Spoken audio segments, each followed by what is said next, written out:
Ketua Umum Partai Demokrat, Agus Harimurti Yudhoyono, menargetkan penambahan kursi di tiap dapil di Sulawesi Selatan pada pemilu 2024 mendatang. Target penambahan kursi ini disampaikan saat Agus Harimurti Yudhoyono bertemu caleg Demokrat di salah satu hotel di Makassar pada 30 Desember 2023 kemarin.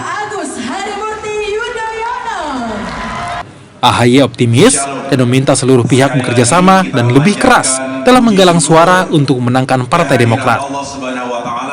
Enggak, saya nggak terlalu percaya itu. Kami juga punya survei sendiri. Kami tidak terlalu percaya yang seolah-olah merendahkan semangat kami. Kami tetap punya keyakinan, tapi kami juga tidak pernah merasa sudah puas. Yang jelas kami punya target-target pencapaian yang kami ukur dari waktu ke waktu melalui survei. Insya Allah Demokrat akan mencapai tujuannya.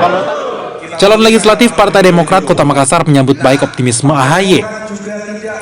Program unggulan SBY yang kini masih dirasakan masyarakat akan mampu menarik simpati masyarakat untuk berjuang bersama Demokrat di tahun 2024. Dan juga mengeluarkan program-program yang pro rakyat seperti BOS, BPJS, itu kan semua dari zaman Pak SBY pada saat itu. Nah, inilah yang kemudian mudah-mudahan itu bisa menjadi satu daya tarik tersendiri kepada masyarakat Kota Makassar dalam rangka bisa kembali mendapatkan